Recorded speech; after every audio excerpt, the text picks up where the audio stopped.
नमस्कार बच्चों, कैसे हैं। एक बार फिर से आप लोगों का radian government exam YouTube channel पर स्वागत है।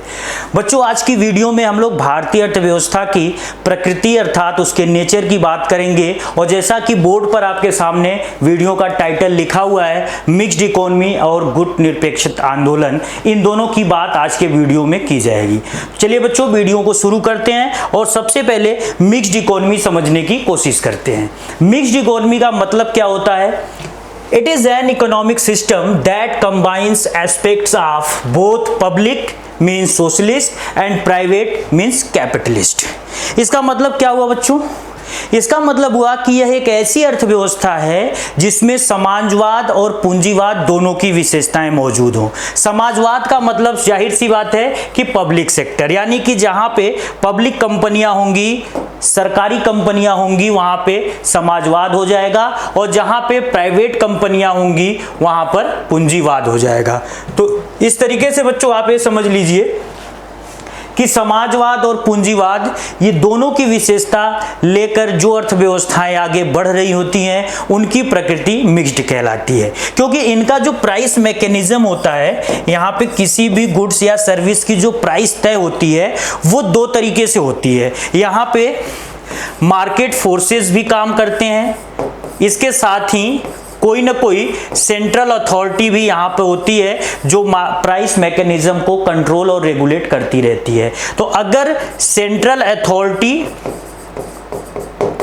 और इसके साथ मार्केट फोर्सेस यानी डिमांड और सप्लाई, ये दोनों फैक्टर अगर प्राइस मैकेनिज्म में काम करे किसी भी इकोनॉमी में, चाहे कोई भी गुड्स हो, सर्विस हो, वर्कर्स का वेज हो, अगर उसको डिटरमाइन करने में ये दोनों फैक्टर काम करें तो उस टाइप की इकोनॉमी को कहा जाता है बच्चों मिक्स्ड इकोनॉमी। याद रखिएगा, ये इस मिक्स्ड इकोनॉमी का सबसे बड़ी डिफिनेशन या कह लीजिए सबसे बड़ा फीचर है। इसके बाद बच्चों आगे बढ़ते हैं, आगे देखते हैं कि मिक्स्ड इकोनॉमी के बारे में सबसे पहले बात किसने किया था। एसएससी, डीएसएसबी, तमाम स्टेट सर्विसेज के एग्जाम्स में ये क्वेश्चन कई बार रिपीट हुआ है कि उस व्यक्ति का नाम बताओ या उस इकोनॉमिस्ट का नाम बताओ आप जिसने पहली बार इंट्रोड्यूस किया था मिक्स्ड इकोनॉमी टर्म। तो उस व्यक्ति का नाम बच्चों था पैट मुलिन्स। याद रखिएगा, ये जो पैट मुलिन्स थे इन्होंने पहली बार मिक्स्ड इकोनॉमी के बारे में बात किया। लेकिन इस मिक्स्ड इकोनॉमी को एज अ पॉलिसी या एज अ आइडियोलॉजी के रूप में जिस व्यक्ति ने सबसे ज्यादा पॉपुलर किया उनका नाम था जॉन मेन्यार्ड केन्स। ये जॉन मेन्यार्ड केन्स एक समय पर एडम स्मिथ के शिष्य हुआ करते थे, उनके ही पढ़ाए हुए स्टूडेंट थे, उनकी आइडियोलॉजी को फॉलो करते थे। लेकिन जब कैपिटलिज्म, दुनिया की महान मंदी जो आई थी, great depression of the world 1929 से लेकर 1933 तक, जब ये पूरा का पूरा ग्रेट डिप्रेशन चल रहा था और पूरा का पूरा कैपिटलिज्म इसको सॉर्ट आउट करने में फेल हुआ, उसी समय John Maynard Keynes mixed economy plan के द्वारा इसको सॉर्ट आउट करते हैं। और उनका ये जो मिक्स्ड इकोनॉमी का कॉन्सेप्ट होता है वो पूरी दुनिया में बहुत तेजी से फैलता है। अब इसके बाद बच्चों आगे देखा जाए यहाँ पर कि जब जॉन मेन्यार्ड केन्स ने मिक्स्ड इकोनॉमी को इतना ज्यादा पॉपुलर किया तो दुनिया का पहला कौन सा देश था जिसने ऑफिशियली अपनी इकोनॉमिक के नेचर को मिक्स्ड इकोनॉमी घोषित किया? उस देश का नाम था बच्चों फ्रांस। एसएससी आपसे पूछेगी एग्जाम में कि दुनिया के पहले देश का नाम बताओ जिसने मिक्स्ड इकोनॉमी फॉलो किया, आप बताना फ्रांस। इसके बाद हमारा देश जब आजाद होता है तो जवाहरलाल नेहरू के नेतृत्व में बच्चों याद रखिएगा, यहाँ पे लिखा भी है कि after independence India also adopted this system, यानी कि इंडिया ने भी मिक्स्ड इकोनॉमी अडॉप्ट किया after independence in the leadership under the leadership of Pandit Jawaharlal Nehru.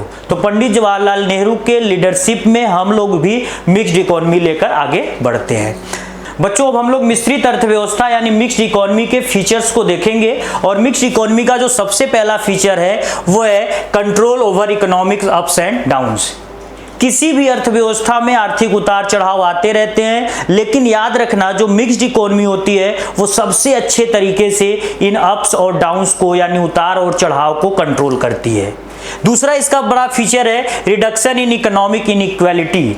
बच्चों बार बार मैं एक बात कह रहा हूं आपसे वीडियो के दौरान कि इनकम इनइक्वालिटी सबसे तेजी से बढ़ता है कैपिटलिज्म में। बाकी सोशलिज्म तो कहता है कि हमारे यहाँ कोई इनकम इनइक्वालिटी नहीं होगी, और जब हम एक्सट्रीम लेवल पे चले जाएंगे तो बिल्कुल यूनिफॉर्म सोसाइटी बनेगी, जिसको कम्युनिज्म कहते हैं।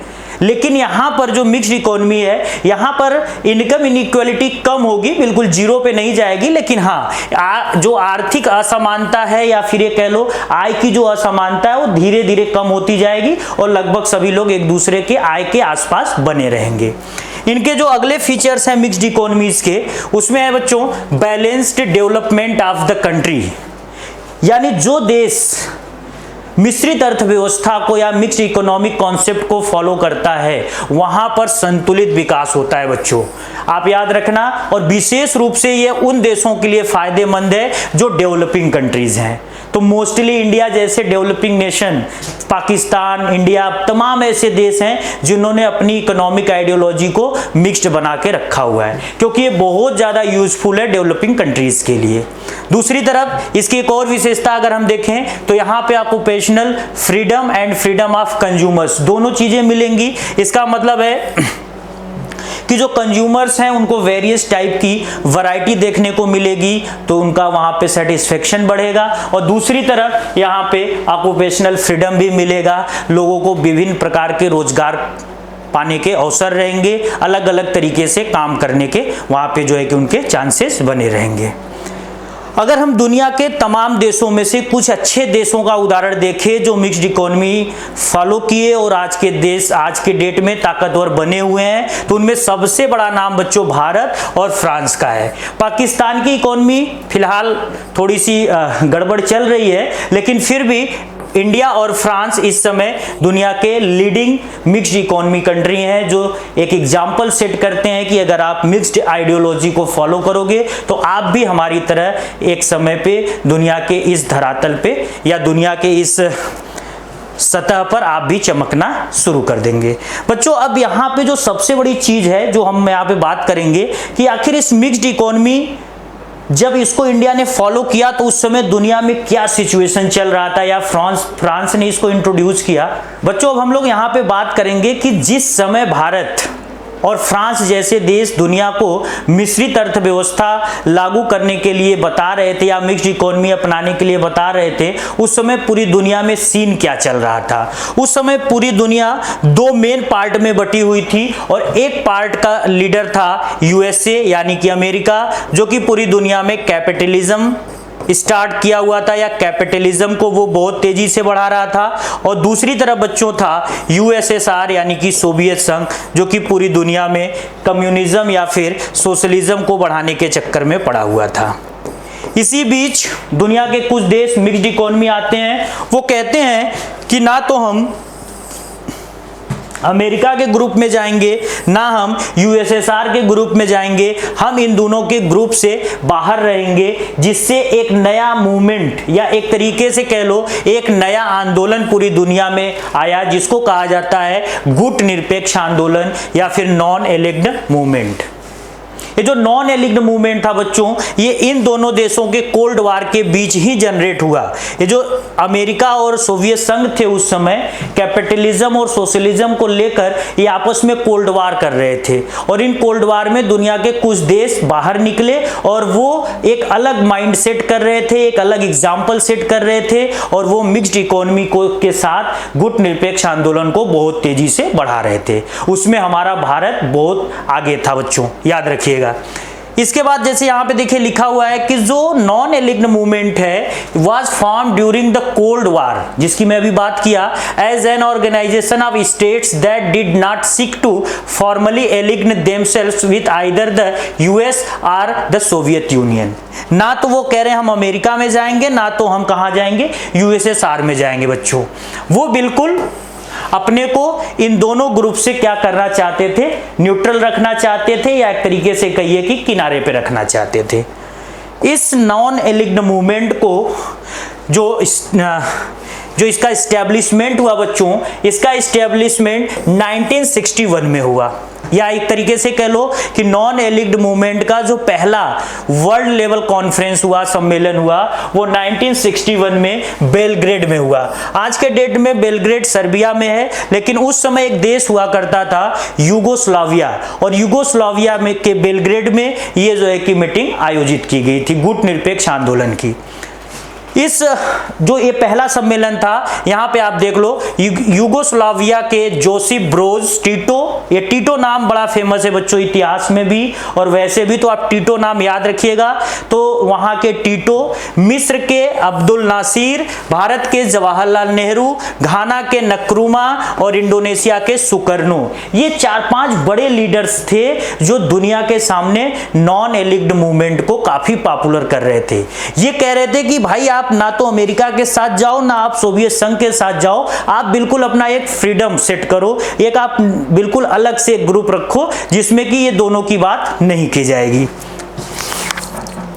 इसके बाद बच्चों, जैसे मैंने अभी थोड़ी देर पहले आपको बताया कि जो नॉन एलिग्ड मूवमेंट है, इसका पहला जो शिखर सम्मेलन था ये 1961 बेलग्रेड में हुआ था। कभी भी एसएससी आपसे पूछे तो आप वहां पे बता देना है। यहाँ पे एक चीज और है कि इस समय करेंटली इस मूवमेंट में, यानी जो ये गुटनिरपेक्ष आंदोलन है, इसमें कुल कितने देश हैं, तो इस समय यहाँ पे कुल 120 प्रतिभागी या कह लीजिए पार्टिसिपेट्स कंट्री हैं बच्चों। और इस मूवमेंट का जो हेडक्वार्टर है वो इंडोनेशिया के जकार्ता में है बच्चों, ये भी एक चीज याद रखिएगा। तो इंडोनेशिया के जकार्ता में। बच्चों आज के वीडियो में हम लोगों ने मिक्स्ड इकोनॉमी की बात की, मिक्स्ड इकोनॉमी के फीचर्स की बात की, और मिक्स्ड इकोनॉमी के फीचर्स के बाद हम लोगों ने थोड़ा सा गुटनिरपेक्ष आंदोलन या नॉन एलिग्ड मूवमेंट की बात की, जहां से लगातार एसएससी डीएसएसबी तमाम परीक्षाओं में क्वेश्चन आते रहते हैं। अगर बच्चों आपको वीडियो अच्छी लगी होगी तो लाइक जरूर करिएगा, अपने दोस्तों के साथ चैनल शेयर करिए, सब्सक्राइब करिए। जय हिंद।